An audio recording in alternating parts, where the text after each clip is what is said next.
воспринимают как испытания, которые должны они достойно пройти. Судебное заседание прошло в закрытом режиме. Судья объяснил, что таким образом будет обеспечена так называемая безопасность слушателей. В ответ собравшиеся активисты и родственники обвиняемых подали порядка 50 жалоб на необоснованные действия суда. Во время заседания подконтрольного Кремлю Лужцинского горсуда по делу подозреваемых в вымогательстве редактора местного издания «Твоя газета» Алексея Назимова и депутата Российского горсовета Алушты Павла Степанченко у здания суда произошел конфликт между свидетелями и приставами. Мое мнение как человека, как гражданина, виновный должен сидеть в тюрьме.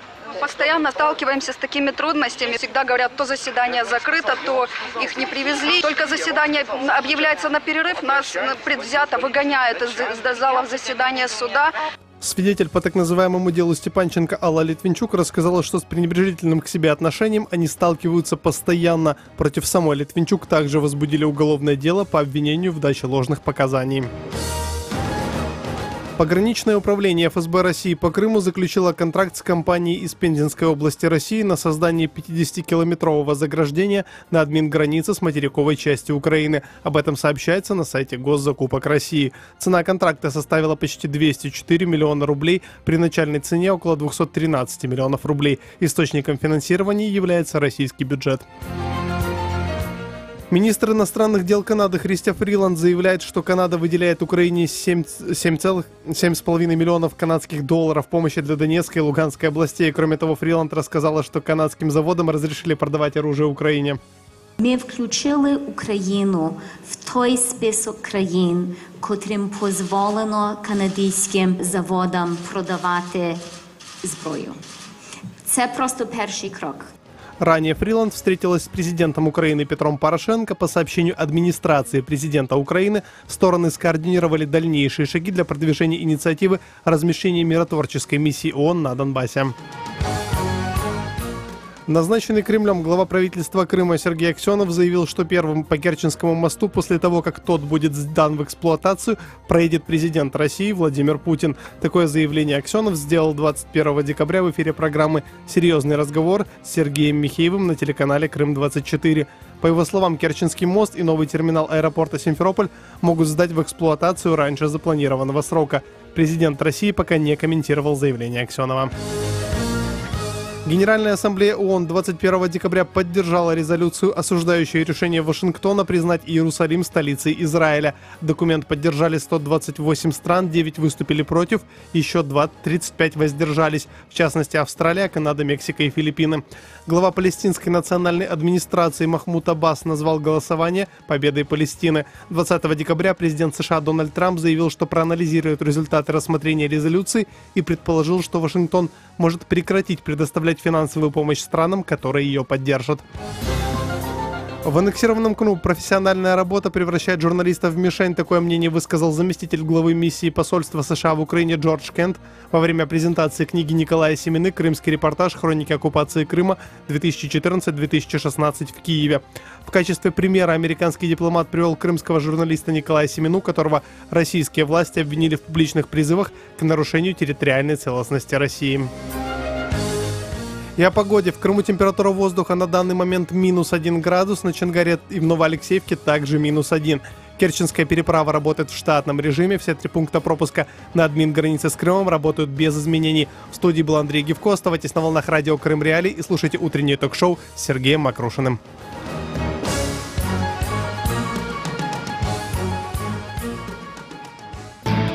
В эфире совместный проект «Радио Крым Реалии» и Первого канала Украинского радио. Слушайте ток-шоу «Радио Крым Реалии» на средних волнах на частоте 549 АМ каждый будний день в 8:35 и в 13:10, а также на 105,9 FM круглосуточно. Крымчане имеют право знать. Здравствуйте, дорогие радиослушатели. Радио Крым Реалии в эфире. У микрофона Сергей Макрушин. Напомню, что вы можете слышать нас на средних волнах на частоте 549 кГц, 8.35 и 13.10 на Крымском полуострове, в 7.35 и 12.10 на материковой части Украины. На частоте 105,9 FM вы можете слышать нас круглосуточно. Круглосуточно слушать и смотреть на нас вы можете на сайте Крым Реалии, где доступны записи наших эфиров. Там же вы найдете актуальные крымские новости и иные материалы. Крымчане могут бесплатно звонить нам в эфир по телефону 8 800 10 06 926. Жители материковой части Украины, звоните нам по номеру 044 490 29 05. Тема дня. Итак, президент Соединенных Штатов Америки Дональд Трамп утвердил решение о поставке в Украину летального оружия. Список пока ограничен, да, известный список того, что будет поставлено, но тем не менее обсудим, насколько поможет Украине предоставленное Соединенными Штатами Америки летальное оружие, на каких условиях Соединенные Штаты предоставят это вооружение и почему Дональд Трамп утвердил такое решение, тогда как предыдущая администрация Барака Обамы к нему не пришла. Все это мы обсудим в ближайшие 25 минут после сюжета, подготовленного моими коллегами. Крым в центре внимания. Администрация президента США Дональда Трампа утвердила первую коммерческую продажу Украине летального оборонительного вооружения. Об этом сообщает американское издание The Washington Post со ссылкой на Госдепартамент США. Решение поддержали чиновники в Президентском совете национальной безопасности и Конгрессе. Теперь станет возможным экспорт из США снайперских систем, боеприпасов и связанного с ними снаряжения в Украину. Госдепартамент утвердил соответствующую для этого лицензию. Общая стоимость поставок составит $41,5 миллионов долларов США. При этом до сих пор нет официального решения по поставке более тяжелых вооружений, в частности противотанковых ракетных комплексов «Джавелин». В 2014 году Конгресс уже предоставлял разрешение на продажу оружия в рамках закона о поддержке свободы Украины. При этом фактического исполнения закона не последовало. В 2015 году 11 конгрессменов, как от демократической, так и от республиканской партии, направили президенту США Бараку Обаме письмо с призывом одобрить дополнительные меры для поддержки Украины, включая передачу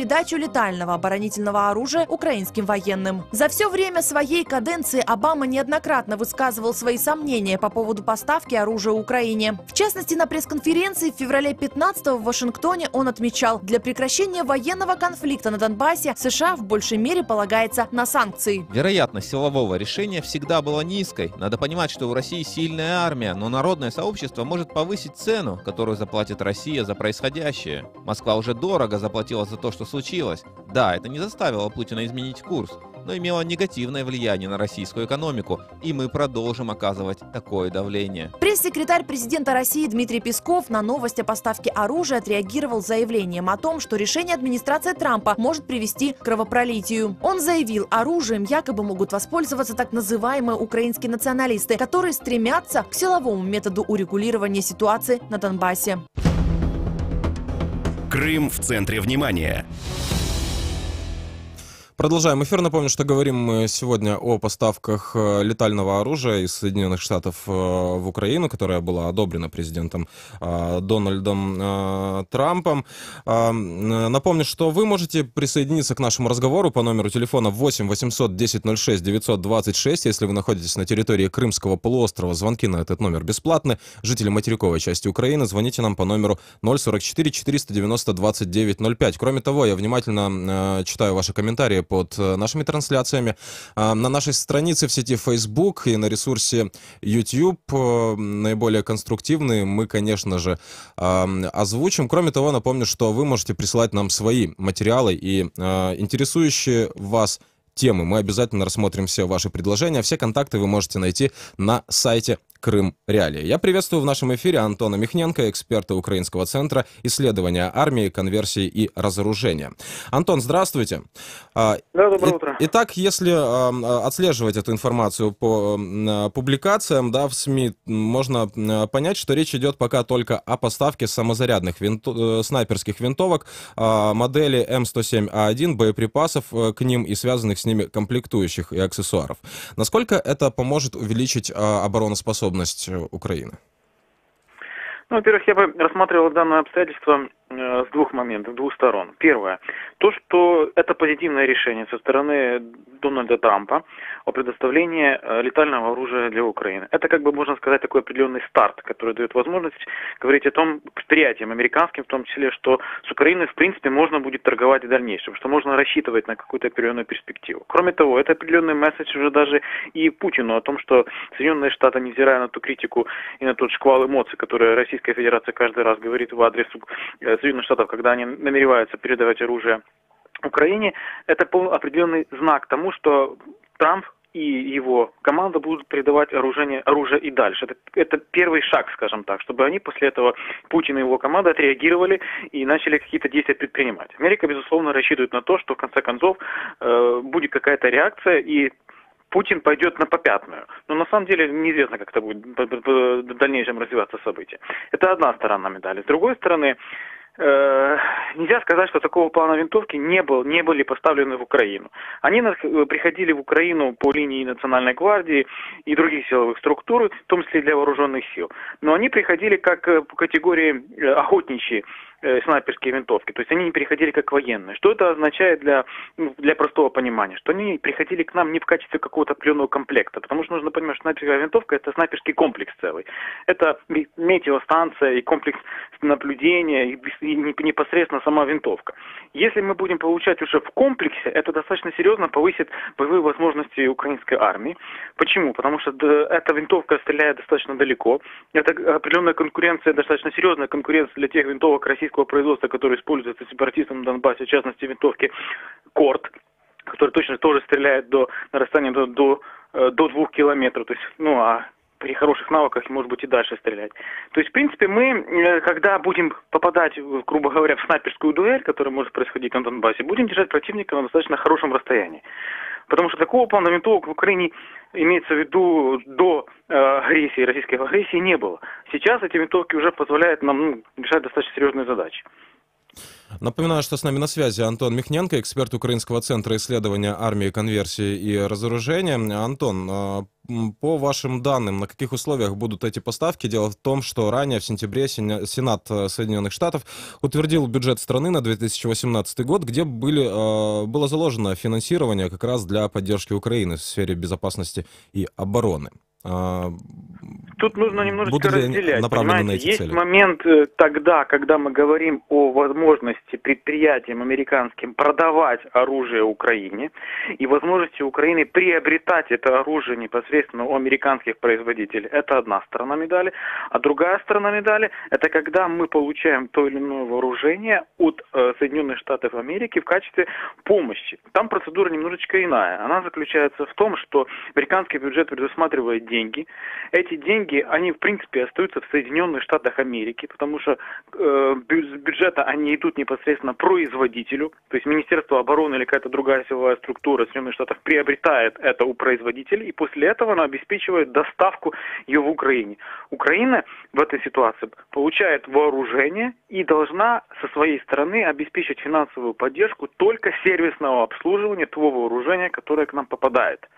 Поэтому тут немножечко другая сторона. Если мы говорим непосредственно о данной ситуации о поставках винтовок летального вооружения, это мы говорим о возможности украинских спецэкспортеров, производителей, не производителей, имеется в виду потребителей, приобретать это вооружение у Соединенных Штатов Америки. Напоминаю, что с нами на связи Антон Михненко. Антон, оставайтесь, пожалуйста, с нами на связи. У нас есть звонок из Крыма, возможно, вопрос к вам. Давайте послушаем. Здравствуйте, вы в эфире. Да, доброе утро. Да, у меня такое мнение сложилось, что Украине нужно как можно больше предоставить вооружение, чтобы она быстрее пошла агрессия на Донбасс, и быстрее потерпела поражение, что приведет к ее развалу. И это будет хорошо для всех. А что же хорошего в развале государства? Потому что любая война с Россией для Украины — это неминуемый развал. Я думаю, большинство людей будет этому радо просто. Потому что такое государство не должно существовать. Я попрошу вас воздержаться от языка вражды в нашем эфире. Мы, конечно, предоставляем возможность высказаться каждому нашему радиослушателю, но просим вас следить за своими словами. Это радио Крым Реалии. Напомню, номер телефона 8 800 10 06 926, номер телефона для жителей материковой части Украины 044 490 29 05. Мы предоставляем право слова каждому нашему радиослушателю. Я напоминаю, что с нами на связи Антон Михненко, эксперт Украинского центра исследования армии, конверсии и разоружения. Антон, ваша реплика по поводу такого звонка? Пожалуйста, конечно. Ну, во-первых, человек, который об этом говорит, о том, что Украина пойдет агрессией на Донбасс, он глубоко заблуждается, потому что в Киеве хватает и умов, и рационального рассудка, скажем так, для того, чтобы прекрасно понимать, что если мы туда пойдем, Россия моментально отреагирует и начнется масштабная война. Украина неоднократно заявляла о том, что вопрос возвращения Донбасса на территорию Украины будет исключительно дипломатическим путем. И точка на этом. А вооружение нам необходимо для того, чтобы обеспечивать собственную защиту, а не для того, чтобы атаковать Российскую Федерацию, как некоторые там думают в Крыму, который, в частности, тот человек, который позвонил и об этом сказал. Никто не собирается ничего там атаковать. У нас ничего не было. У нас за 25 лет происходил полный развал вооруженных сил. Мы теряли больше оружия, чем что-либо создавали или принимали на вооружение. Сейчас нам необходимо оружие для того, чтобы обезопасить себя, для того, чтобы себя защитить в первую очередь. Особенно от такого агрессора, как Российская Федерация, которая постоянно огромные деньги вливает в развитие своей оборонной промышленности и в развитие своих вооруженных сил. Или только исключительно для того, чтобы проводить агрессивные свои действия. Понимаете? Если бы это было бы так, как он говорит, этот слушатель, тогда бы Российская Федерация не делала таким образом, что формировала танковые дивизии, непосредственно танковые подразделения на границе с Украиной, вообще в несколько десятков километров. Это подразделения наступательного характера, нацеленные на то, чтобы наступать на территорию Украины, а не для того, чтобы обороняться, пускай там никто что-либо говорит. Потому вопрос развала Украины, посмотрим, кто раньше развалится, Россия или Украина. Я думаю, что произойдет раньше это с Российской Федерацией, чем с Украиной. Спасибо за ваше мнение. Напоминаю, что с нами на связи был Антон Михненко, эксперт Украинского центра исследования армии, конверсии и разоружения. Продолжаем эфир. Я напомню номер телефона 8 800 10 06 926. Если вы находитесь на территории Крымского полуострова, звонки на этот номер бесплатны. Жители материковой части Украины, звоните нам по номеру 044 490 2905. Давайте послушаем еще один звонок из Крыма. Здравствуйте, вы в эфире, говорите. Доброго ранку. Тот провокатор, который виступав, він провокатор від москалів. Я вам скажу, що українська армія – це армія. Люди України, які люблять Україну і захищають її. Во-первых, ті, що дають оружие, треба допомогти Україні. В Донецькій, в Луганській, в тих було провокаторів. Ні одного танка не було. Скільки москалі їм дали оружие, а? А вони бояться, винтовки якісь дали. А як же вони? Україна є суверенне государство, воно повинно захищатися. І москалі до цього бояться. В них ноги, руки трясуться, тільки що дали оці снайперські винтовки. А якщо вони дадуть новіше оружие, ну як вони хотіли?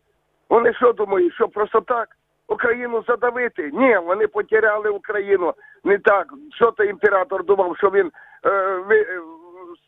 вселенний, що він може все собі творити, що хотить.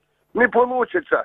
Українські солдати і офіцери, я сам був в армії прослужив більше 10 років, я знаю, що там в радянській армії українські солдати і офіцери, коли їх вже роздрочать, то вони, якщо підуть, то вони за 2 неділі очистять цих отпускників у цих в Донецкій и Луганській, я вам скажу.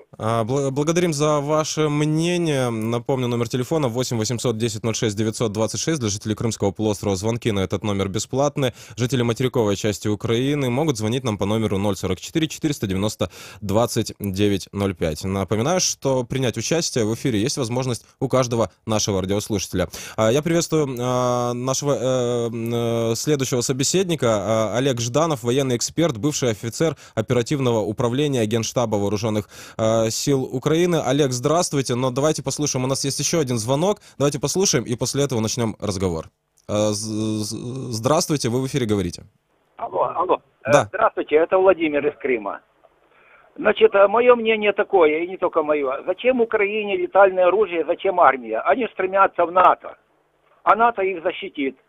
Потому что это самые... Вооруженные силы НАТО, конечно, гораздо больше российских. Это первое. Второе. Украина упорно не хочет выполнять Минские соглашения. Ищет всякие возможности, чтобы задавить Донбасс. Ребята, не получится. Но каким образом не хочет выполнять Минские соглашения? Ну, что вы конкретно имеете в виду? Наступать. Они получат по зубам, это первое, от самих донечан и луганчан. И второе. Зреет мнение у нас, у крымчан и у россиян, что пора Путину вмешаться, защитить русских. Так уже ж вмешался, уже ж может быть достаточно, более 10 тысяч человек погибло. Нет, как вы думаете? Там нету российской армии. Наемники есть со всего мира, и с одной стороны, и с другой. Российской армии нету. А пленные военнослужащие российские откуда там взялись? Донбасс и Киев, пора, как в Южной Осетии, пора... Ясно. Спасибо за ваше мнение. Напомню, что мы предоставляем право высказать свое мнение в эфире каждому нашему радиослушателю, но очень просим, чтобы ваша позиция была аргументирована и конструктивна. Это радио Крым Реалии. Я приветствую в нашем эфире Олега Жданова, военного эксперта, бывшего офицера оперативного управления Генштаба Вооруженных сил Украины. Олег, здравствуйте. Итак, да, вы слышали, наверное, вот звонки, которые нам поступали из Крыма. Ваша реплика по поводу того, что вы услышали.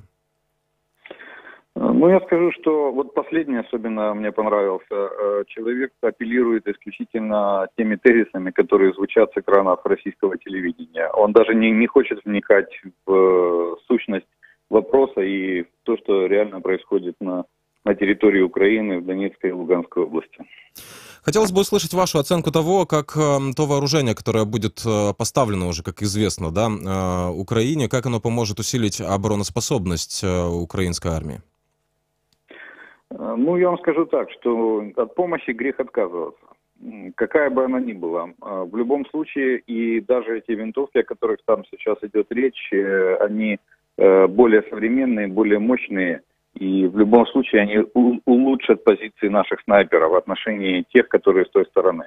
Это первый вопрос. Второй вопрос. Мы с вами видим только вершину айсберга. Там давно согласованный план передачи летального вооружения, о чем говорилось неоднократно на протяжении всего года.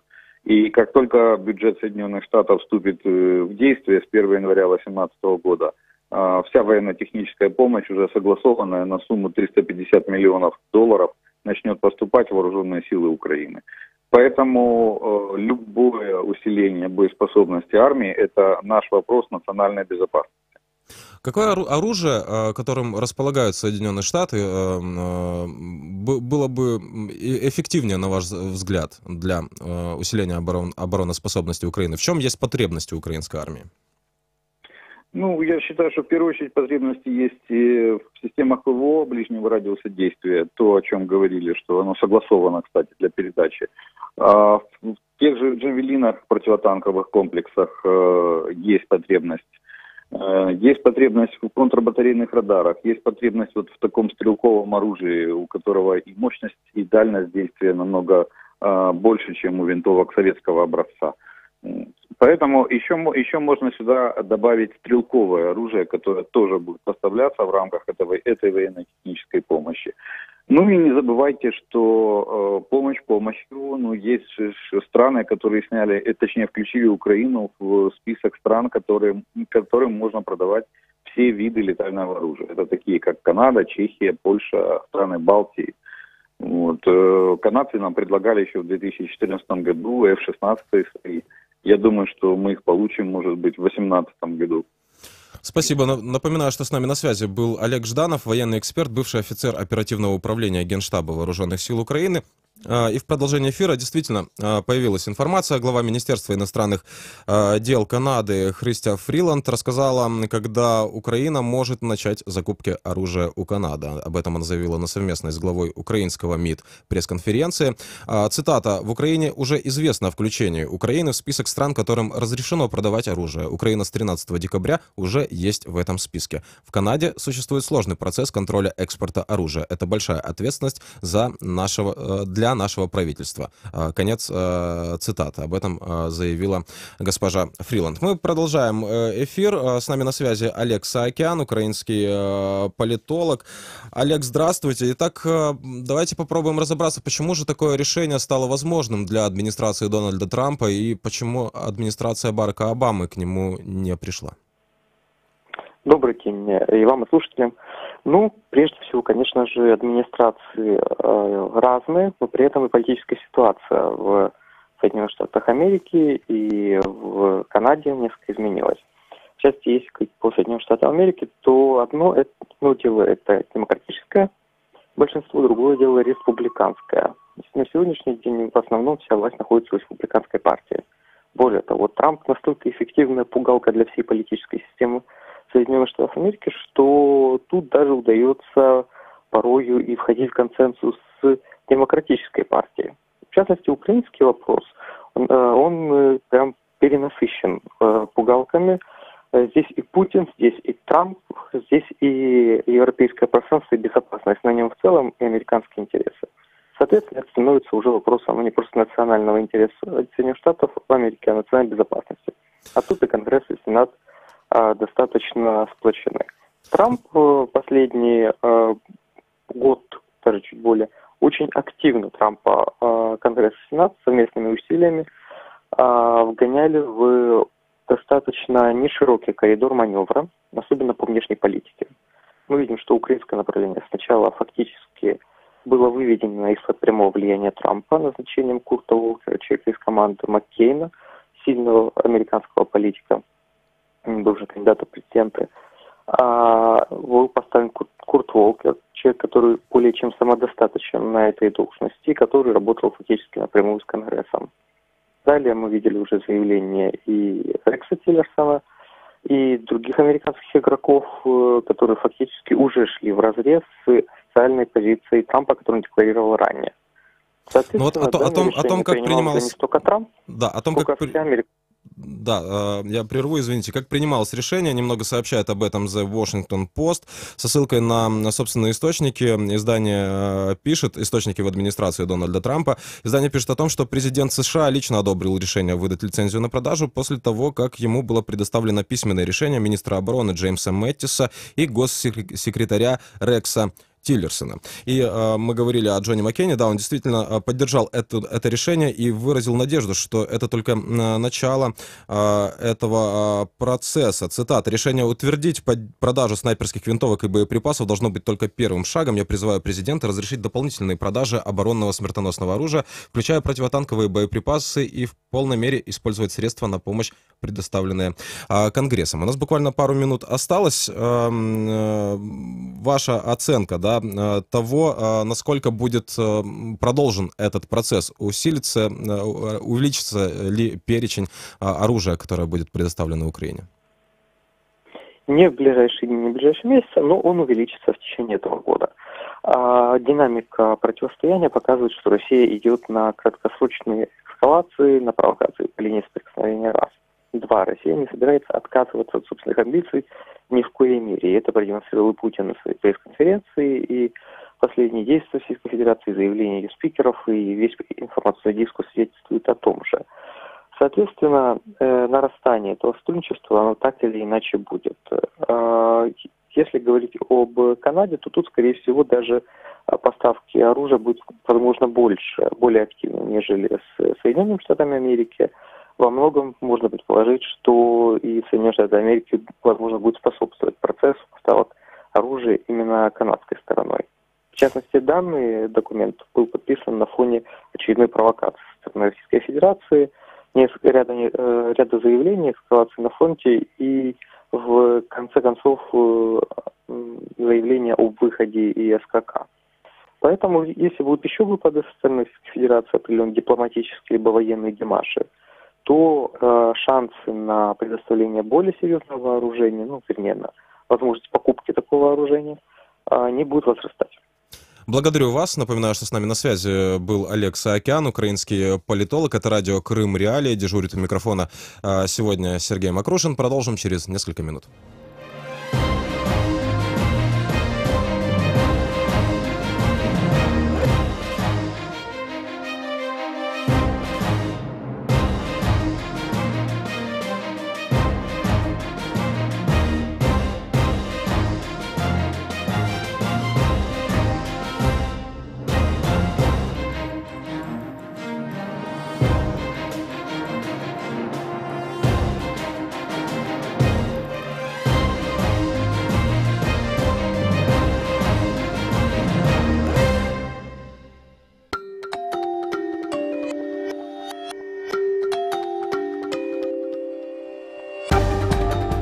Новости в эфире «Радио Крым Реалии».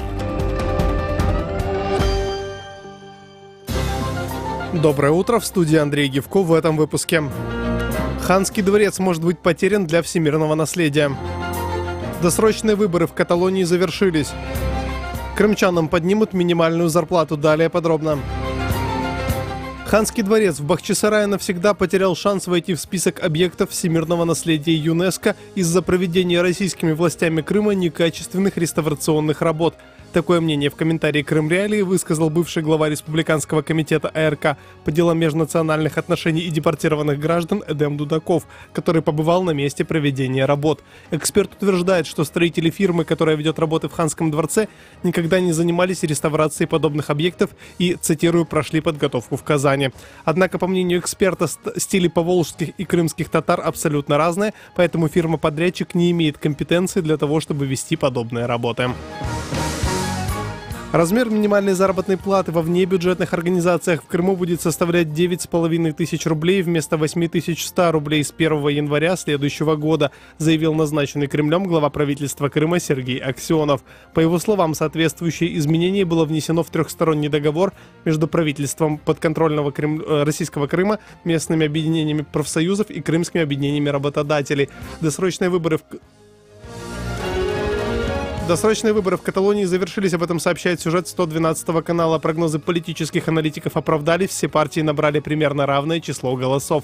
По предварительным данным экзит-полов, самый высокий процент избирательских симпатий у партии «Граждане», которая выступает за единую Испанию. Тем не менее, коалицию могут организовать именно силы, которые хотят отделения региона. В соседней России суд на 2 месяца сократил сроки лишения свободы Валерию Парфенову и Кириллу Барабашу, которых вместе с корреспондентом РБК Александром Соколовым осудили по делу о подготовке референдума за ответственную власть. Об этом сообщает сайт «Медиазона». Изначально Барабаш и Парфенов получили по 4 года колонии, но суд учел, что один из них участник боевых действий, а второй испытывает проблемы со здоровьем. Люди с нарушением зрения в следующем году смогут пройти ВНО в Украине с использованием задач, напечатанных шрифтом Брайля. Об этом сообщает пресс-служба Министерства образования Украины на своей странице в Facebook. Украинский центр оценивания качества образования опробирует такие тесты по украинскому языку и литературе, математике и истории Украины во время дополнительной сессии. И о погоде в Крыму сейчас -1 градус, на Чангаре в Новоалексеевке также -1. В студии был Андрей Гевко. Оставайтесь на волнах радио Крым Реалии.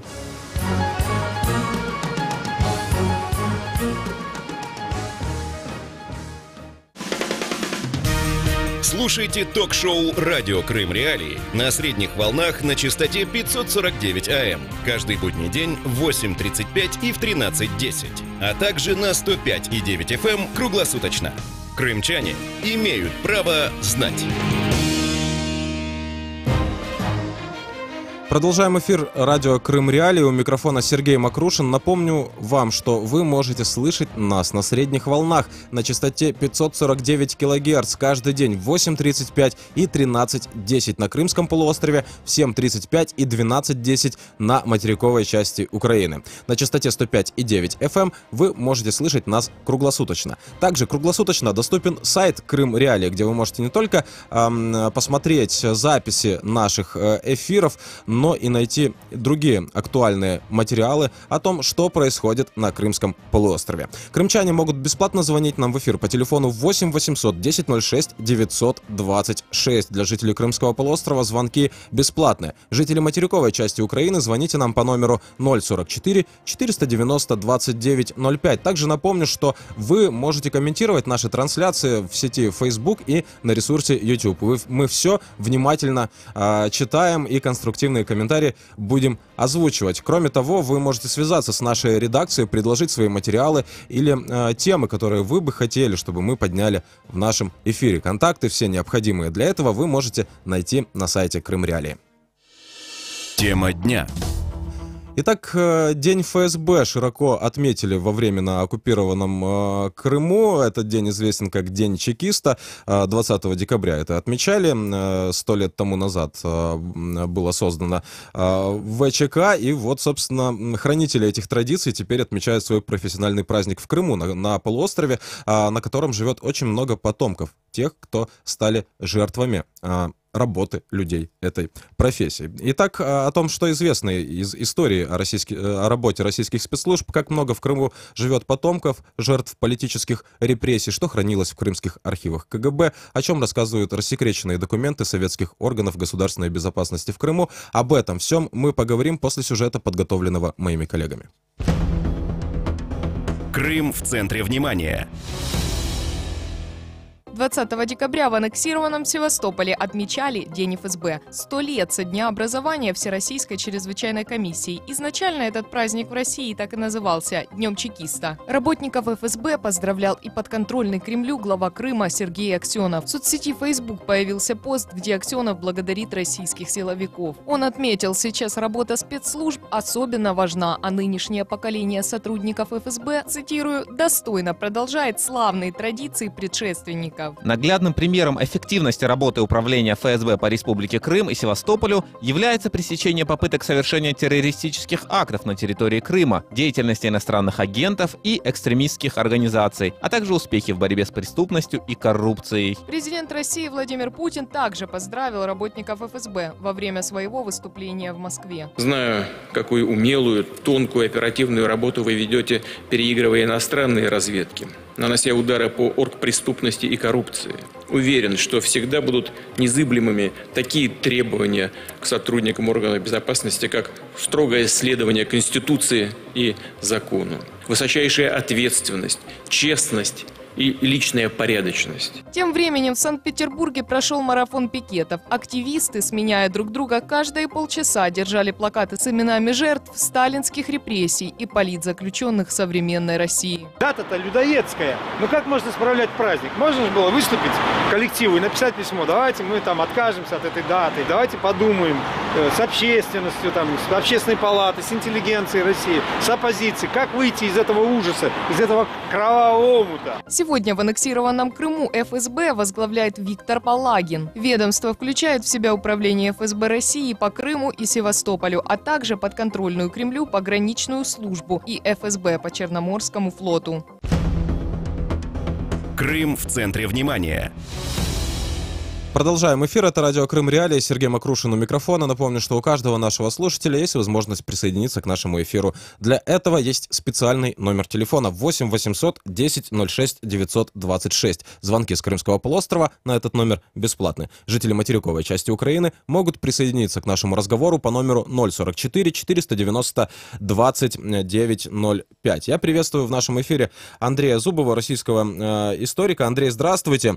Итак, не было, вот мы отталкиваемся, да, от ситуации, которая происходит в Крыму, но вот в Крыму не было такого широкого отмечания Дня чекиста, да, до того момента, как Крымский полуостров не оказался захвачен Россией. Вот о том, как это происходит, да, в России, хотел бы у вас спросить, неужели действительно наблюдается некий такой ренессанс профессии чекиста, и теперь мейнстримом становится почитание тех людей, которых не так давно называли палачами, и довольно-таки аргументированно. Вы знаете, на самом деле ситуация немножко странная сейчас. Вот я помню, как 10 лет назад, 5 лет назад на круглые даты 90-95 лет со дня создания ВЧК, это широко отмечалось. В Москве были растяжки через самые главные улицы Москвы. В общем, об этом все говорили. В этом году ничего этого нет. То есть, разумеется, ФСБ отмечает, там Бортников написал свою глупую статью в российскую газету, Путин поздравил, но это все как бы очень келейно, профессионально. Но это в Москве. А вот, например, в Екатеринбурге это было с помпой отпраздновано местным ВЧК, который находится, кстати говоря, по характерному адресу, улица Ленина, дом 17. Именно в этом доме или по приговорам, которые были вынесены в этом доме, было убито не меньше 20 тысяч жителей Екатеринбурга. То есть, видимо, чтобы не злить народ Москвы, в этом году решили несколько поубавить обороты. Люди, эти чекисты, сами понимают, сколь одиозно та организация, которую они пытаются продолжать. Очень многие люди пишут, что в России многие министерства, ведомства, даже МВД стали вести себя, свою историю с Александровского времени, то есть с начала XIX века, когда были созданы эти министерства. А ФСБ продолжает держаться за свое единство с ВЧК и за эту дату 20 декабря. Почему? А это ведь самое главное, это же приводной был ремень власти коммунистической, именно с помощью ВЧК, потом АГПУ, НКВД, КГБ, коммунистическая власть удерживалась во всем Советском Союзе и совершала самые ужасные злодеяния. Одно из них Голодомор, хорошо известно, но его помнят все люди на Украине.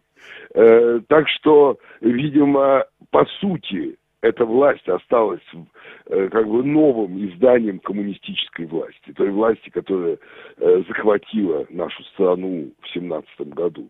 И ВЧК, как ее главный орган, тоже остался, он никуда не делся. Разумеется, речь идет не о новом переименовании, переименования были.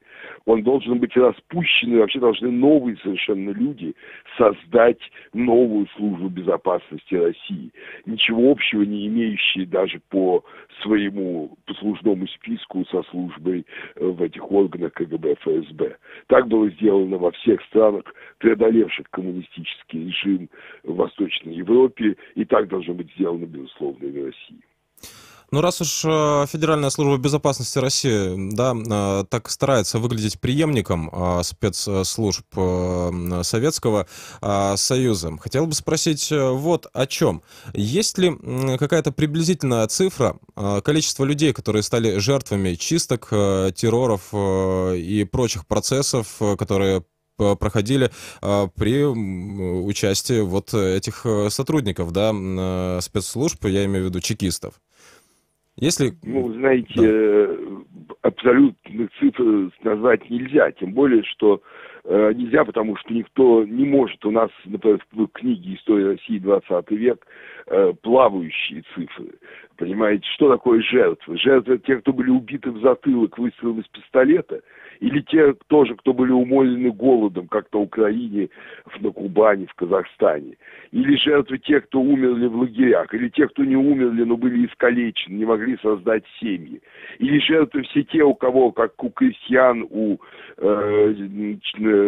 мещан отобрали собственность, отобрали жилище, выгнали на улицу, заставили их стать рабами в колхозах. Они тоже ведь жертвы. Понимаете, в конечном счете, если так считать, то жертвами ВЧК, КГБ, ФСБ, жертвами коммунистической именно ее части, являются все граждане того, что называлось Советским Союзом, за исключением того небольшого слоя, ну, скажем, 1/10, да, населения, которые именно опирались на эту организацию и свою власть утверждали над всем народом страны. Но, например, если говорить о непосредственном создании этой системы, о ВЧК, то за время своего короткого существования, а ВЧК существовала, в общем, 5 лет, потом она в АГПУ была преобразована, вот, один красный террор унес жизни от 1,7 миллиона до 2 миллионов людей. То есть один красный террор, не считая голода, не считая жертв гражданской войны, не считая эпидемий. Вот, то есть 1 700 000 или 2 миллиона были убиты. И, кстати говоря, Крым – это одна из земель, где ЧК свирепствовал ужасно в те периоды, когда там была не белая власть, а красная власть. И он ужасно свирепствовал. Харьковская ЧК, Киевская ЧК. Это, мы знаем больше о их работе, в кавычках, потому что эти регионы были освобождены Белой армией, и там было следствие, и составлены протоколы. То, что делали чекисты в Киеве, в Харькове, в Крыму, волосы дыбом встают, и вообще нежелательно эти вещи даже взрослым людям читать, просто потому что это совершенно ужасно, понимаете? Тем не менее, мы об этом сегодня поговорим немного позже в эфире. Я напоминаю, что с нами на связи Андрей Зубов, российский историк. Андрей, вот я вот о чем хотел вас спросить. Учитывая масштабы жертв, учитывая, да, вот эти катастрофические последствия так называемой работы чекистов в России, почему же произошло, вот в какой момент произошел этот слом, когда стало не позорно или вот люди, которые занимались этим, да, они посчитали, что теперь уже можно снова выходить открыто, да, отмечать День чекиста и так далее. Вот, да, когда произошел этот слом?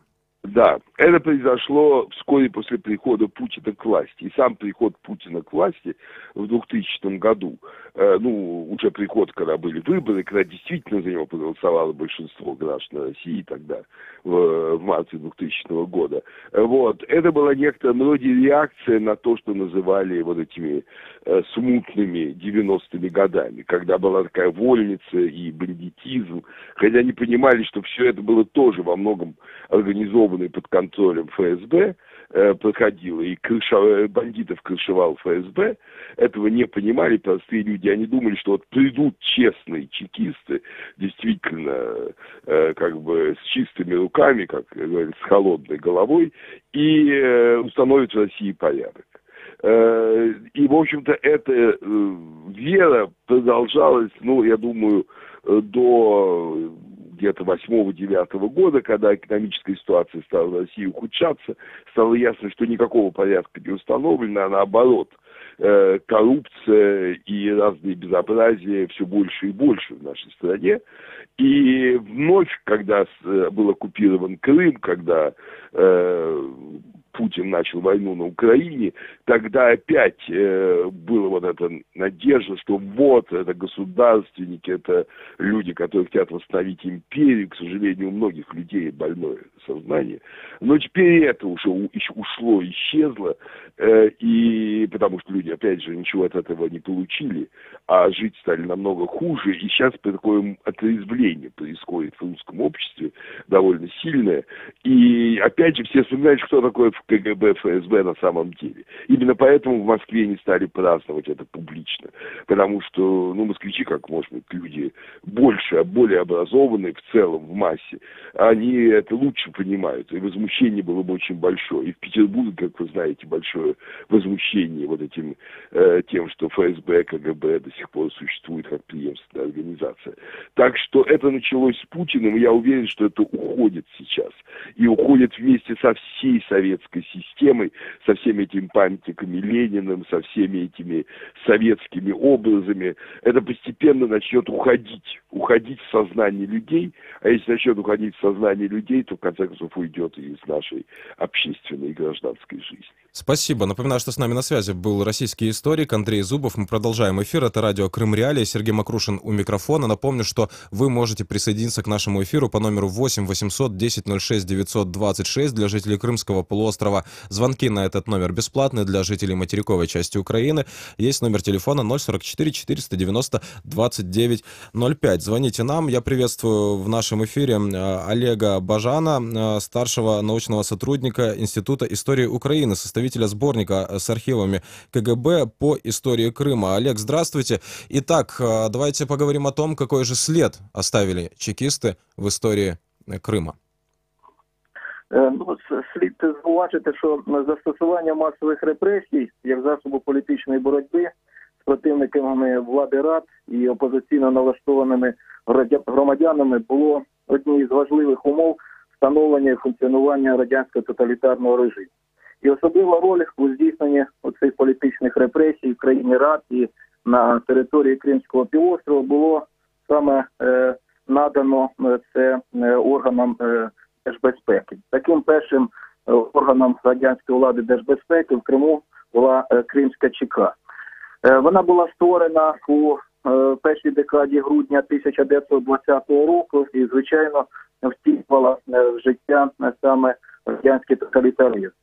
З приводу масових репресій і статистики, яка ось піднімалася з нашим колегою із Росії, то дійсно важко зазначити, яка кількість була знищена саме кримськими чекістами. Ми можемо дійсно опиратися на офіційні документи. В даному випадку я хотів би зазначити, що в основному історики оперують і опираються саме на такий собі нагородний лист. Це заступника начальника особливого відділу Південного Західного фронту Юхима Євдокимова, який саме очолював Кримську ударну групу, який займався безпосередньо розстрілами військовослужбовців Білої армії. То саме на 1920-го, на початку 1921 року було розстріляно понад 12 тисяч осіб. Хоча, знову ж таки, хочу зазначити, що нещодавно побачило світ видання кримського історика Дмитра Соколова. Ця книга називається «Железна пам'ять от чисто». Він стверджує, що в період саме червоного терору 20-21 років було репресовано, розстріляно від 20 до 25 тисяч осіб. В Криму працювала саме підрозділ реабілітованої історії, це науково-документальна серія книг в Україні, то знову ж таки були зроблені підрахунки політичних репресій кримськими чекістами і в подальші роки існування, панування радянської влади в Україні. Хочу зазначити, що в першій половині 1922 року органами ДПУ в Криму за різноманітні контрреволюційні злочини було заарештовано 1857 осіб, і в тому числі це 157 офіцерів Білої армії. Ну, якщо говорити в цілому, то в 1920-34 роках було засуджено, це офіційно на основі кримінально-слідчих справ, 7172 особи, а з них було розстріляно понад 230 осіб. Найбільш масові репресії відбулися це впродовж з 1935 по 1940 роки. Тоді було засуджено понад 16 тисяч осіб, із них понад 5,5 тисяч це було розстріляно. Це ті дані, на які ми опираємося на основі криминально-слідчих справ. Сколько, по вашей оценке, по вашему впечатлению, сейчас может на Крымском полуострове проживать тех людей, предки которых стали жертвами чекистов в Крыму, либо которые сами терпят лишения? Потому что, вот, например, крымско-татарскому народу, который был депортирован из Крыма, вот лишений, да, помимо самой трагедии депортации, хватило на несколько поколений, потому что процесс возвращения длился очень долго, и процесс восстановления прав народа на родной земле продолжается до сих пор. Сколько может в Крыму проживать людей, которые могут себя назвать жертвами чекистов? Ну, в основному зараз, хто проживає в Криму, це нащадки тих, кого було репресовано радянською владою або ж депортовано у травні 1944 року. Звичайно, вже дійсно в Криму не залишилося тих, хто це пригадує, або це були ті, хто відчув на собі, або, скажімо, батьки. Так, це в основному, скажімо, внуки тих, хто зазнав репресій, але це, хочу сказати, з періоду саме Другої світової війни.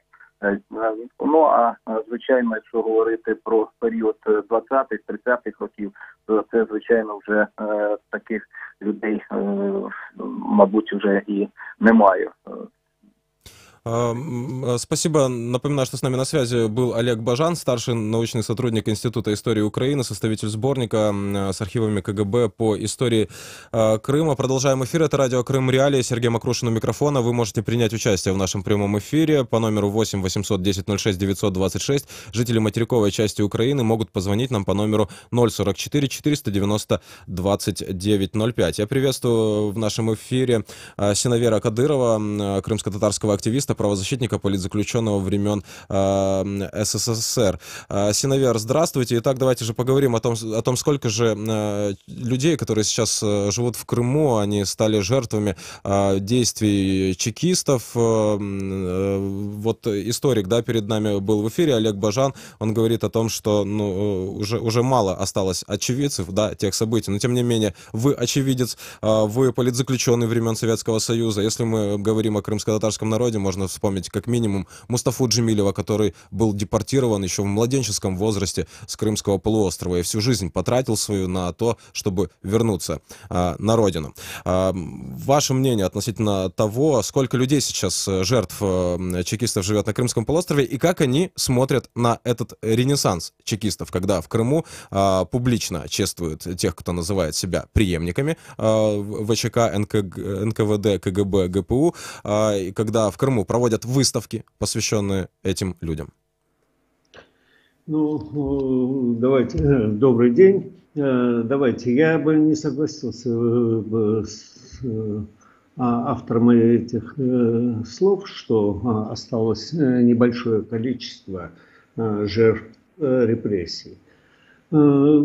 Ведь жертвами репрессий считаются не только те, которые были непосредственно высланы, но и те, которые уже родились в условиях депортации, насильно удерживались от возвращения на родину.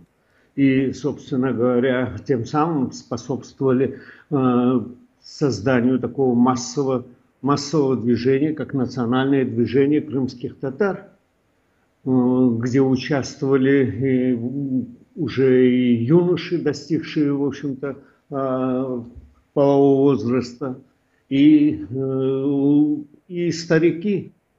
Поэтому говорить, что осталось мало, ну, не совсем правильно. Да, те, которые были непосредственно высланы, в том числе и как Мустафа Джемилев, который выслан еще грудным ребенком, и которые пережили комендантский режим, но и те, которые родились в условиях комендантского режима и до 1989 года насильственно удерживались в местах депортации. Как их считать? Считать ли их жертвами этого насилия или нет? Поскольку обыски – это явление для представителей крымско-татарского народа, имеется в виду обыски в отношении лиц, которых, скажем, обвиняли в деятельности, в участии в правозащитном движении и так далее. Это явление не новое. И просто сегодня уже мы видим и уже новое поколение, те, которые родились в условиях после возвращения в Крым, опять столкнулись с теми же действиями этих органов.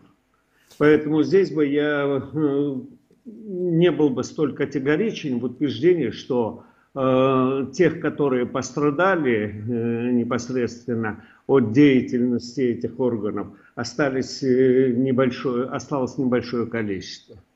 Спасибо за ваш комментарий, Синавер Ага. Напоминаю, что с нами на связи был Синавер Кадыров, крымский активист, правозащитник, политзаключенный времен СССР. Напомню, что мы говорим сейчас о том, почему в Крыму сложилось так, что теперь на полуострове, где живет очень много жертв сотрудников советских спецслужб, теперь широко отмечают День чекиста. Как на это смотрят крымчане? Как действует нынешняя Федеральная служба безопасности, которая контролирует временно оккупированный Крым на Крымском полуострове, учитывая, что эта Федеральная служба безопасности фактически называет себя преемником вот этих советских структур. Об этом мы продолжим разговор через несколько минут. Важные события, спорные заявления, последние новости, горячие темы. Все это в прямом эфире с 8 до 11. В эфире самого крымского в мире радио. Радио Крым Реалии.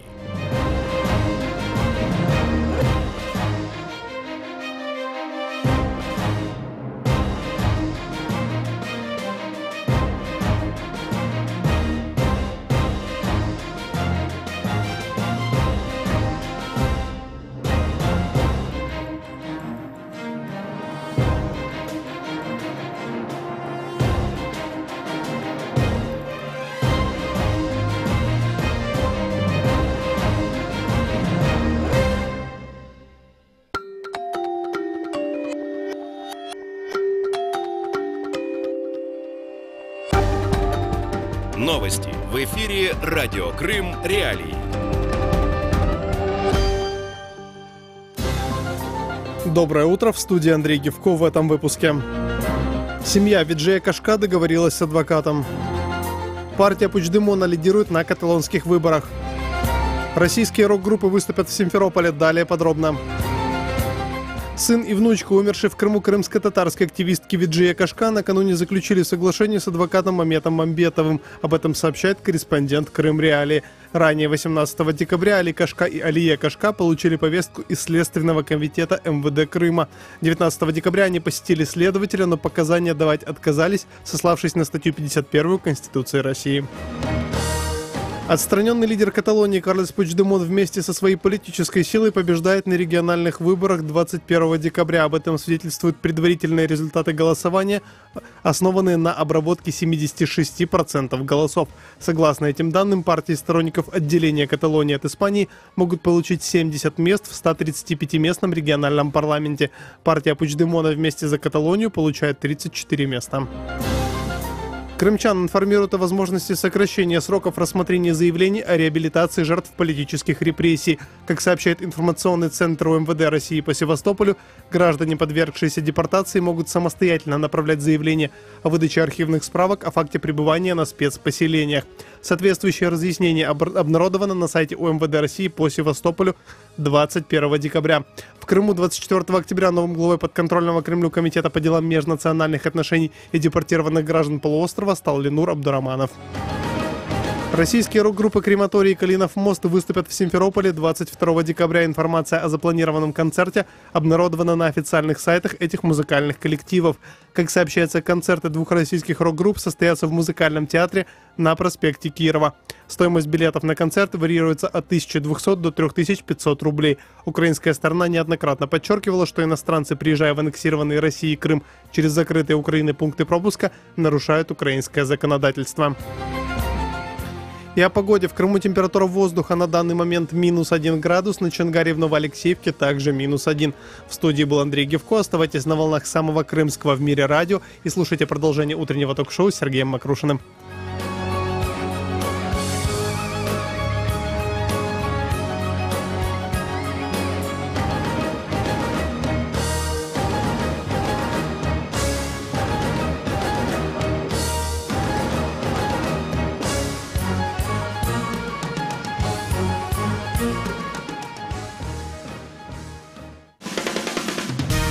Слушайте ток-шоу «Радио Крым Реалии» на средних волнах на частоте 549 АМ. Каждый будний день в 8:35 и в 13:10. А также на 105,9 FM круглосуточно.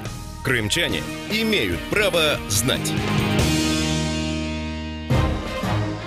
Самое крымское в мире радио «Крым Реалии» продолжает эфир. У микрофона Сергей Макрушин. Напомню, что вы можете слышать нас на средних волнах на частоте 549 кГц, 8:35 и 13:10. Это по джанкойскому времени, если вы находитесь на Крымском полуострове, и в 7:35 и 12:10 по Киеву, на материковой части Украины. На частоте 105,9 FM вы можете слышать нас круглосуточно. Круглосуточно же доступен наш сайт «Крым Реалии», на котором вы можете не только найти записи наших программ, но и ознакомиться с свежими актуальными новостями и материалами о том, что же происходит на Крымском полуострове. Крымчане могут бесплатно звонить нам в эфир по телефону 8 800 10 06 926. Жители материковой части Украины могут звонить нам по номеру 044 490 2905. Также вы можете комментировать наши эфиры на нашей странице в сети Facebook и на ресурсе YouTube. Присылайте свои материалы, предлагайте свои идеи для наших программ, что бы вы хотели, чтобы мы обсудили. Мы внимательно рассмотрим все ваши предложения и просьбы. Необходимые контакты вы можете найти на сайте Крым Реалии. Тема дня. Итак, продолжаем обсуждение, переходим уже к делам современным. Напомню, что обсуждаем мы то, почему в Крыму, где живет достаточно большое количество потомков и непосредственных жертв действий чекистов, теперь снова широко отмечают День чекиста. Подконтрольный Кремлю глава Крыма Сергей Аксенов официально поздравляет и желает успехов в творчестве и работе этим людям. Крымские средства массовой информации поют дифирамбы Федеральной службе безопасности. Крымские журналисты на конкурсе «Журналист года» тоже наряжались в форму, похожую на форму сотрудника НКВД, и радостно с ней фотографировались. Вот от этого отталкиваясь, давайте перейдем к современности. Какую роль играла ФСБ в аннексии Крыма? На чем сегодня фокусирует внимание российские спецслужбы на полуострове? Действительно ли это похоже на какое-то обеспечение безопасности, либо занимается эта служба исключительно политическими преследованиями? Почему в соседней России на ключевые государственные должности назначают выходцев из ФСБ? И почему то же самое происходит в какой-то степени и в оккупированном Крыму? Как российские власти используют спецслужбы в решении политических вопросов? Об этом мы поговорим через несколько секунд. Крым в центре внимания. С нами на связи Иван Ступак, эксперт по силовым структурам, бывший сотрудник Главного управления службы безопасности Украины в Киеве. Иван, здравствуйте. Доброе утро. Итак, по вашему мнению, какую роль сыграла Федеральная служба безопасности России в процессе оккупации Крымского полуострова? Вы знаете, это, можно сказать, самая основная роль. И эта роль была сыграна не вот в период март 2014, март-апрель, а они играли эту роль уже с начала 2000-х. Постепенно, плавно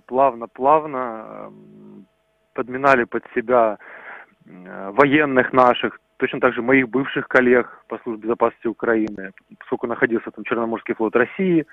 Это постоянные смешения, встречи в разных компаниях, пили водку за столом, за службу, за дружбу. И вот таким образом втирались в доверие. Рассказывали о том, что в России живут гораздо лучше их коллеги, что в России сотрудник ФСБ или военный – это уважаемый человек, он пользуется авторитетом, у него хорошая зарплата, и кроме зарплаты у него есть источник нетрудовых доходов.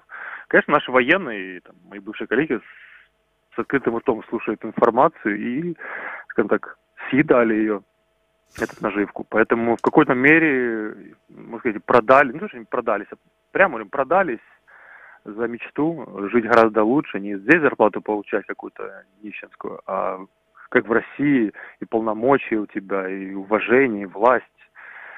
Это длится все очень-очень долго. А вот то, что произошло в марте, это где был свидетелем этих событий, мы переживали все эти этапы.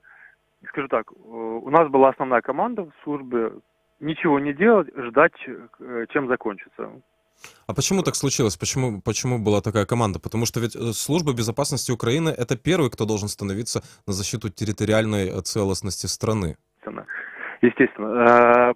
Сыграл в какую-то, не то что в какую-то часть, ситуация, когда произошла революция, все основные руководители всех ключевых правоохранительных органов просто исчезли в неизвестном направлении. И действительно в ответственных кабинетах было просто пусто, некому было дозвониться.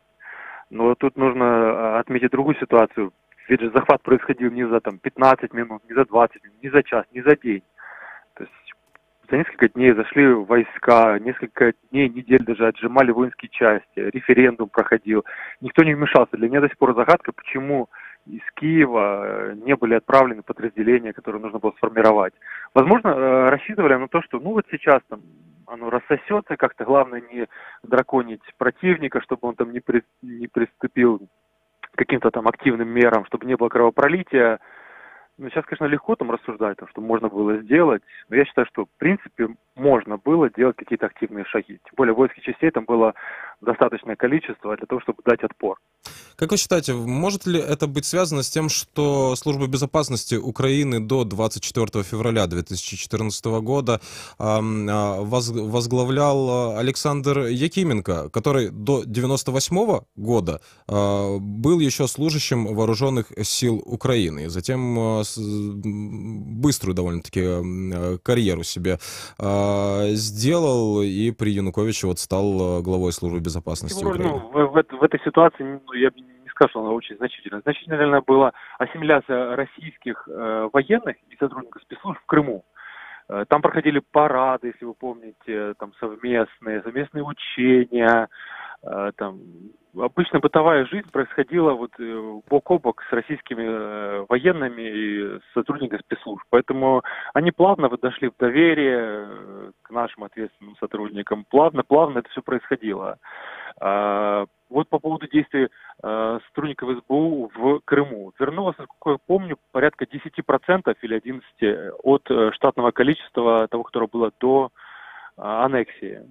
И вот такой характерный пример: спецподразделение «Альфа», которое силовое, которое обязано бороться с антитеррором, заниматься антитеррором, у них была прямая команда от руководителя тогдашнего управления в СБУ в Крыму не принимать никаких активных действий, ждать. Они люди военные, да, ждем. Но потом, когда произошли все эти события, они приходят к нему, к руководителю, говорят, так и так, нужно спасать, у нас новое оборудование, новые снайперские винтовки, новое вооружение, которое мы получили буквально несколько месяцев назад, нужно вывозить на материк.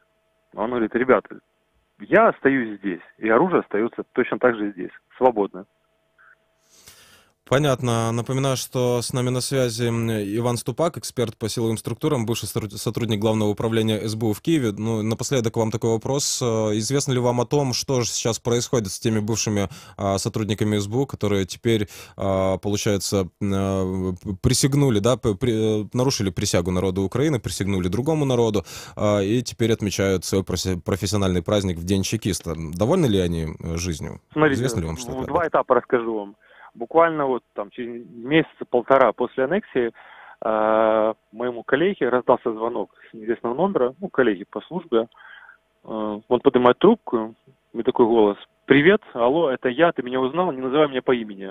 Говорит, конечно, узнал. Это его звонит старый друг по работе в Крыму, по службе. Он говорит, в двух словах тебе говорю, зарплата невероятно огромная. Мы работаем теперь против вас. Все намного серьезнее, намного интереснее, поэтому в следующий раз перезвоню с другого номера. То есть он показал, что стало все гораздо лучше и интереснее для них. Это была первая часть. Но в дальнейшем мы стали узнавать из других источников, что все те, кто остались, практически все, были ротированы. Из солнечного Крыма, как они действительно любят все Крым, сотрудники, они гордились, что мы в Крыму, особенно те, кто с южного берега Крыма, их начали отправлять в Дагестан, Мурманск, Владивосток. То есть те места, которые не очень похожи на Черноморское побережье. Кто отказывался переводиться, свободен, увольняйся.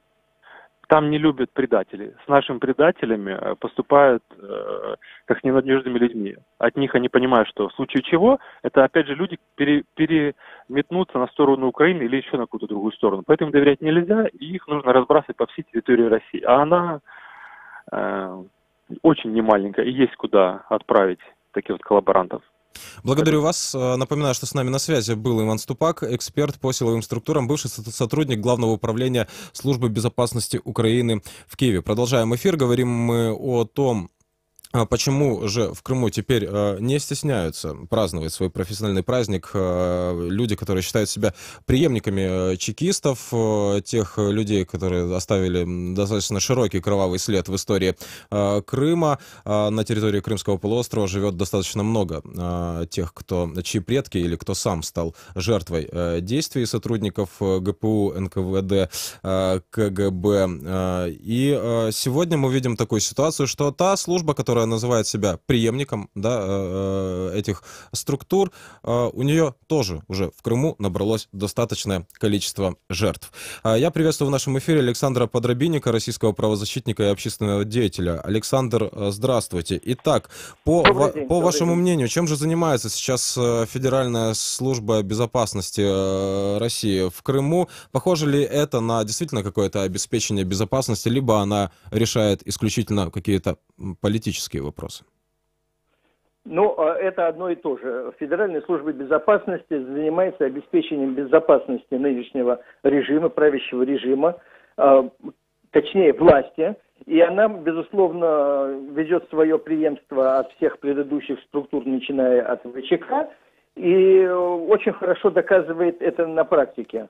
Причем, смотрите, она действует сегодня в стиле всех своих предшественников формальных. Вот ФСБ, КГБ, НКВД, МГБ, ВЧК. Она применяет все эти методы одновременно. Ну вот, например, 70 судов над крымскими татарами в один день, да, за то, что они вышли на одиночные пикеты. Это типичная сегодняшняя практика Федеральной службы безопасности. Но только, например, в Москве или в Петербурге такие пикеты происходят без последствий, одиночные пикеты, все по закону. В Крыму на закон внимания не обращают, да. В Крыму людей, которые вышли на одиночные пикеты и вполне в соответствии с требованиями закона, их преследуют. Это то, что ФСБ сегодня. Вот то, что ФСБ вчерашнее, да, при КГБ Андропове, видно, например, на деле Асана Чепуха, который сейчас парализован, мы знаем эту историю, облыжное обвинение, фальсифицированное да, дело. Асан Чепух был, я просто напомню, был задержан в ноябре этого года. Напомню, что вследствие тех событий ушла из жизни известная крымско-татарская активистка, легенда национального движения крымских татар Виджия Кашка, а также сложное состояние здоровья у Бекира Дигерменджи, который тоже был задержан. У него астма, насколько я знаю, ему не предоставляли в СИЗО медицинскую помощь, после чего он оказался в реанимации. Это было такое дополнение. Да, продолжайте, пожалуйста, Александр. Да, и вот смотрите, они, и Диргменджи, и Асан Чепух, они больны, Чепух даже частично парализован, да. Я вспоминаю события 1977 года в Украине, когда точно в таком же положении был известный украинский режиссер Гелий Снегирев. Он болел, у него было онкологическое заболевание, он был парализован, и ему не оказывали помощь только по той причине, что он не шел на соглашение с органами госбезопасности. Ну, тогда, к сожалению, им удалось сломать Гелия Снегирева, он написал покаянное письмо, ему начали оказывать помощь. У меня такое впечатление, что органы госбезопасности сегодня, используя старый опыт, надеются, что они добьются от нынешних политзаключенных, крымско-татарских политзаключенных, вот такого же результата. Но, вообще говоря, они используют и методы НКВД и МГБ.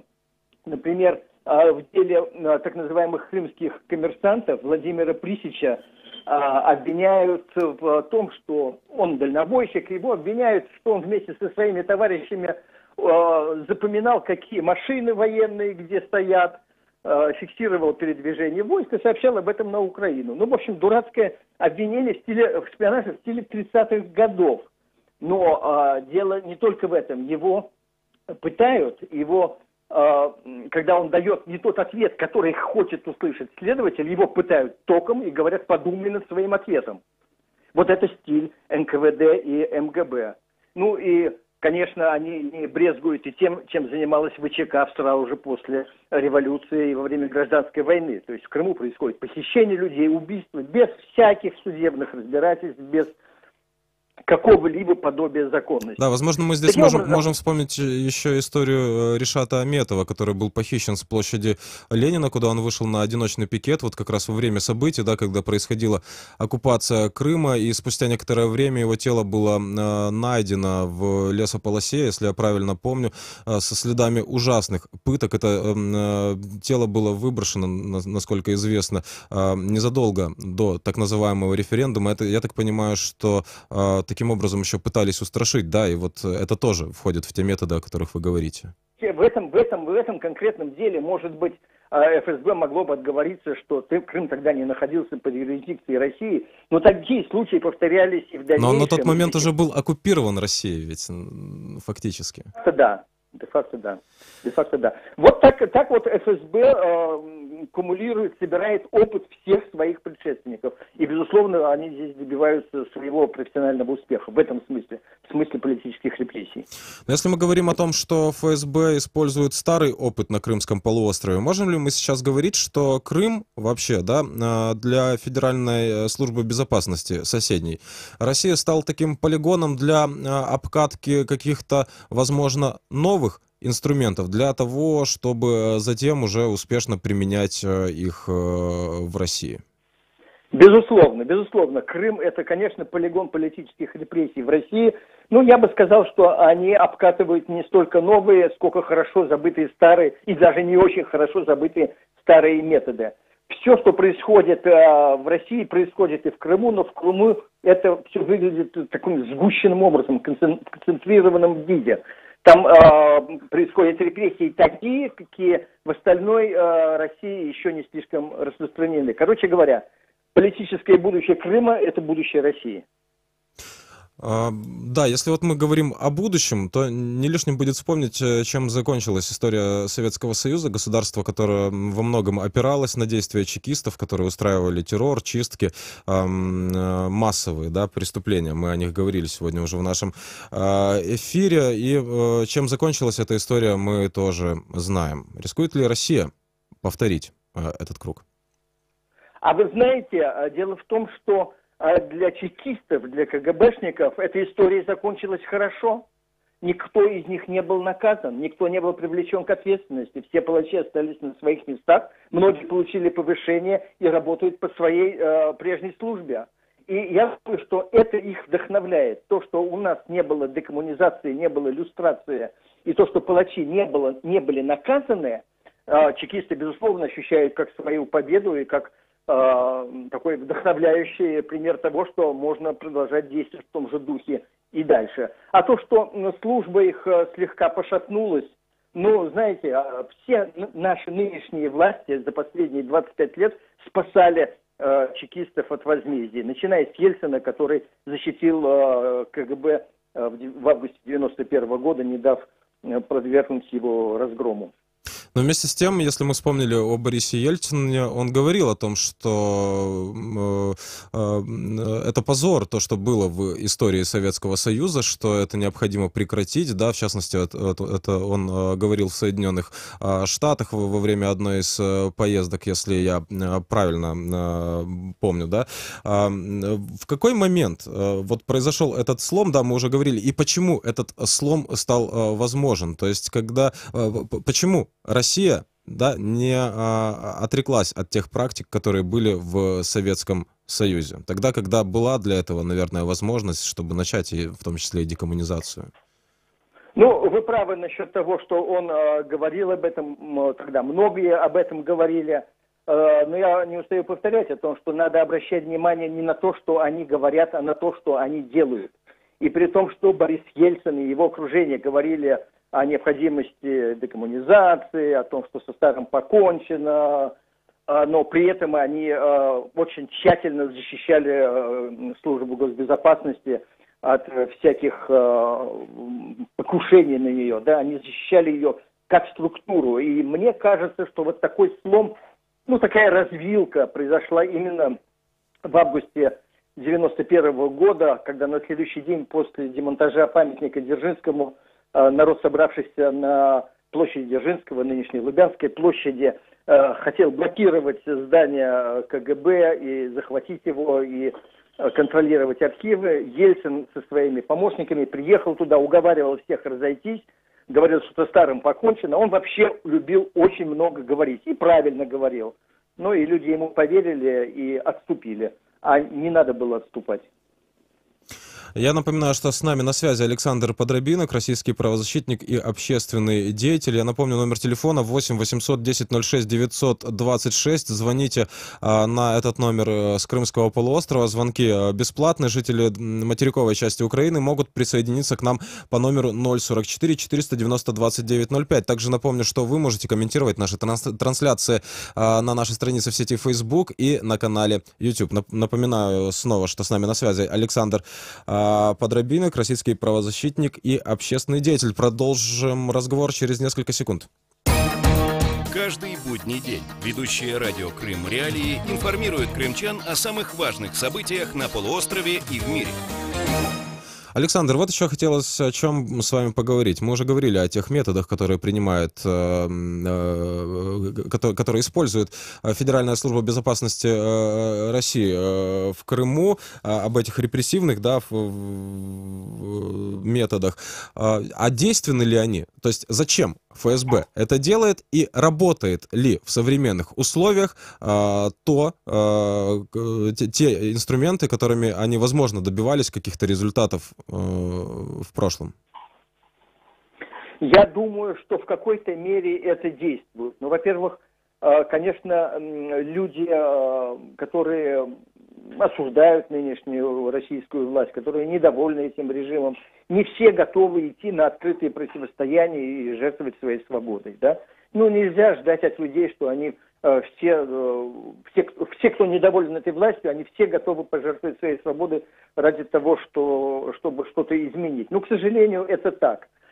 И поэтому какая-то часть людей отсекается от протеста. Конечно, в этом смысле госбезопасность добивается того, чего хочет. Но, с другой стороны, надо учитывать, им бы надо было учитывать и то, что всякое действие рождает противодействие. И когда они подвергаются репрессиям одних, то на их место приходят другие, и протестные движения ширятся. Ну вот точно так же, как было с диссидентским движением в Советском Союзе. Они думали, что если они пересажают всех диссидентов, то наступит благодать, тишина, и они победили. А ничего подобного. На место посаженных приходят другие. Я думаю, что они этого не учитывают, но у них есть такой алгоритм действия карательный, из которого они не могут выбраться. Вот это алгоритм, которому они обязаны следовать. Если не будет репрессий, то их режим рухнет. И они это понимают. Они вынуждены применять репрессии для того, чтобы защитить свой режим.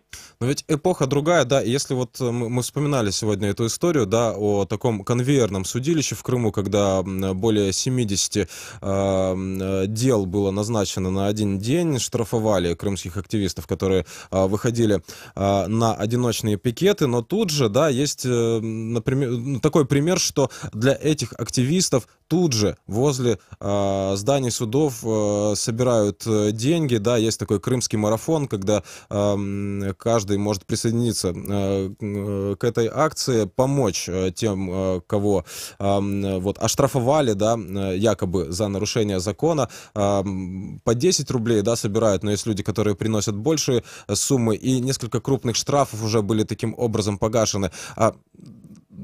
Побеждает ли в этом плане, да, гражданское общество, которое, как мы видим, оно сохраняется в Крыму, несмотря на то, что Крым уже 3,5 года как оккупирован? Побеждает ли в этом деле человеческая солидарность? Ну, конечно, сегодня времена не те, что были раньше. Сегодня все свободнее, и люди лучше осознают свои права и свои возможности. Но вы знаете, здесь идет соревнование. Это соревнование между КГБ, которое усиливает репрессии, и гражданским обществом, которое осознает себя таковым и начинает этим репрессиям сопротивляться. Вот кто быстрее? Либо ФСБ будет нагнетать репрессии так, что сломает волю людей к сопротивлению, либо гражданское общество встанет на ноги и не даст возможности органам безопасности и путинскому режиму властвовать над ними. Вот кто быстрее, кто сильнее окажется, это вопрос. Спасибо. Напоминаю, что с нами на связи был Александр Подробинок, российский правозащитник и общественный деятель. Это радио Крым Реалии. Напомню, что и по завершении наших эфиров вы можете звонить нам, писать, предлагать свои темы программ. Конечно же, мы все внимательно изучим, рассмотрим все ваши предложения и просьбы и максимально постараемся вам помочь. Это радио Крым Реалии. Мы стараемся быть максимально близкими к вам. Мы рассказываем вам правду о том, что происходит на Крымском полуострове, в том числе и то, о чем не позволено говорить в Крыму. Напомню, что вы можете также смотреть наши трансляции, записи наших программ на сайте Крым Реалии. Там же вы найдете актуальные новости, аналитические материалы о том, что же происходит на Крымском полуострове и вокруг него. У микрофона был Сергей Макрушин. Всего доброго.